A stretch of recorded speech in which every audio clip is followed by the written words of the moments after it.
Okay, so hello, my name is Abigail. My name is Kalliopi. And this is our first podcast of our series, Life as a. Once a month, we will be talking to people from every walk of life about their professions, hobbies, and lifestyles. Today, we will be talking to Frank Shaw about his career as a translator. So, Frank, tell us a little bit more about what you do. Well, I translate mainly legal documents. From home.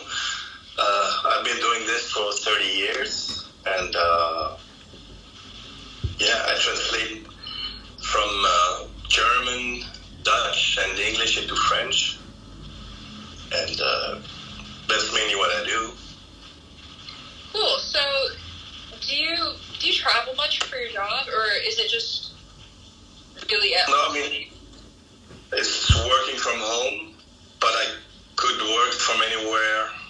All I need is a internet connection and a computer, and I could work from anywhere because the dictionaries, everything you find online. So, when I started out, I needed books, to look up things, and now just the computer is enough.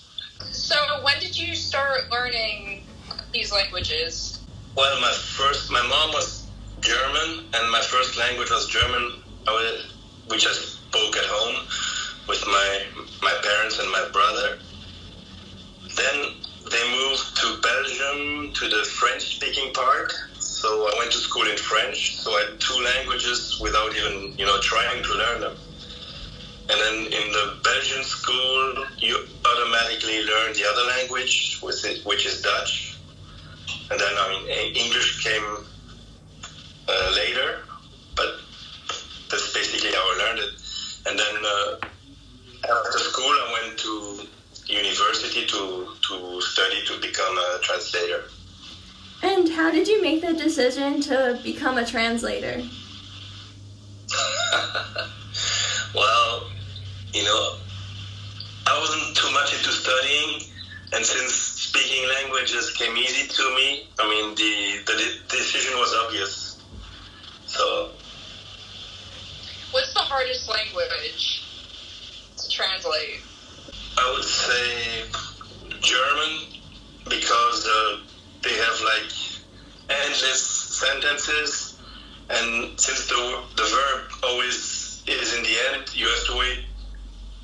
To read the whole sentence before even being able to understand what they mean. So usually it's German the most difficult. Yeah, and which language do you have to translate the most?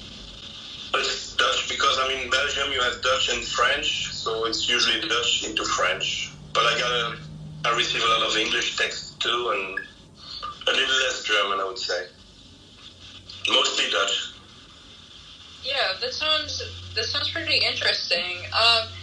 So I guess going to interesting things, what's the most interesting document you've ever had to translate?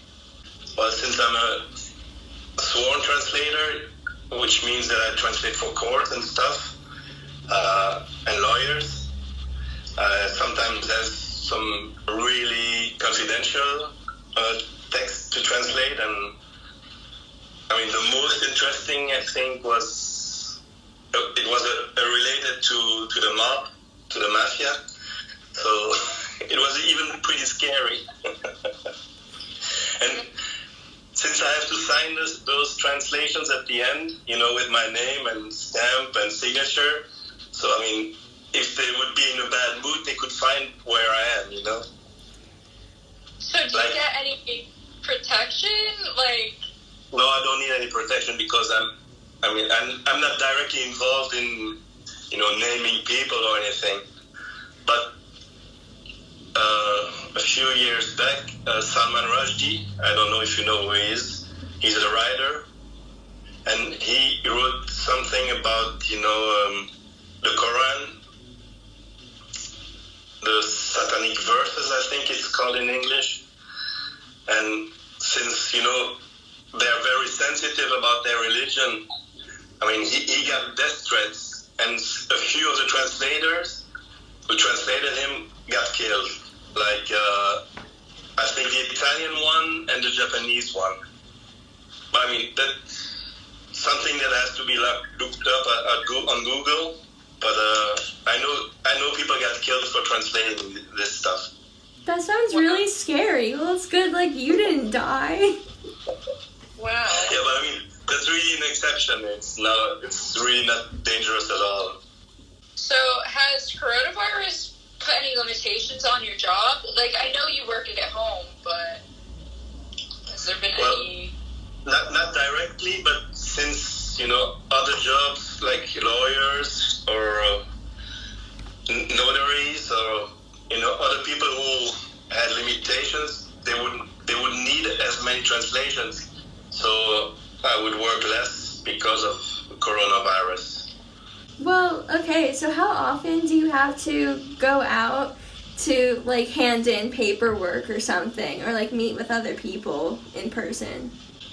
Well, time they would need a certified translation where I put my stamp and signature on, because I could not send it via email. So either the clients would come here or I would mail it. It depends. But that's mainly the only times I would meet people for my job. Well, that's cool. And, yeah. I did some interpretation when I was younger. Like when you're at some event and then you have to translate simultaneously from one language to the other. But I mean, that's not too much my thing. But what's, like, the most exciting part about translating? Exciting? I don't know if it's exciting, but it's interesting. I mean, it's never the same thing twice. And if it is, I just, copy and paste and then it's done. But otherwise, you discover a lot of things about, any subject you want.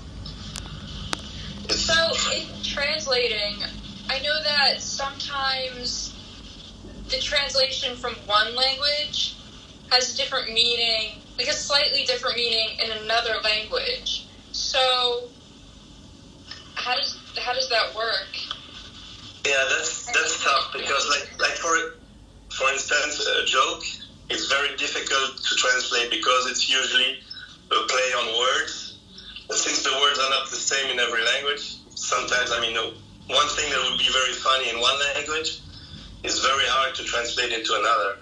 So you always have to find like an equivalent, but it's never quite the same. Mm-hmm. And can that sometimes, because I know in court, it's, they have, everything has to be specific. Has that ever affected anything in a court case before? Not that you're directly involved with it, but do you know of any instances? For legal translations, you mean? Yeah, for legal translations. Well, usually legal translation, they're not trying to be funny, so it's usually very, precise, and terms are not easy to understand at first, but once you know them, it's pretty easy translation, legal texts. All right. Because it's really precise, so. So when you travel, is it like exciting just being able to speak so many different languages and like easily go to different places and be able to communicate with the people there? Oh yeah, that's very fun. You don't have to be a translator if you just speak different languages. It's a lot of fun to be somewhere and to understand everything. It's like when I go to a country where I don't understand the language, I hate this feeling of being lost and not really quite understanding. Like if you go to Greece, it's even the alphabet is different, the language is totally different. There's no, it's very different. So there I have to rely on people being able to speak English or French. But if I visit, the US or France, Germany, I'm really at ease.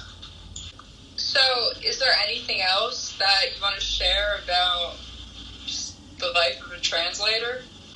Well, it's a pretty lonely life. You have to be able to work by yourself, without a lot of contact with other people. I know a lot of translators after a few years have to do something else because they cannot stand, to be alone the whole time. And I know there's some translators in companies, but it's not quite the same because if you're distracted, your work, you don't work as fast, and because you have to be very much focused on what you do. So you can't, always have somebody come talk to you, and because then you would not get very far in your work. And have you had any other jobs, or have you just been translating for? Well, I've been doing that for a very long time, for 31 years. Wow. So, yeah, and I've worked, as a freelance in some companies, so I know that when I was there, it was fun, but like I said, the work didn't advance as much or as fast as it would when I'm working alone. So, Frank, thank you so much for joining us, and thank you to our listeners for tuning in. And make sure to tune in next month for another episode of Life as A. Thank you very much. Yeah, it was nice talking to you, Frank. Yeah, that was awesome. Likewise.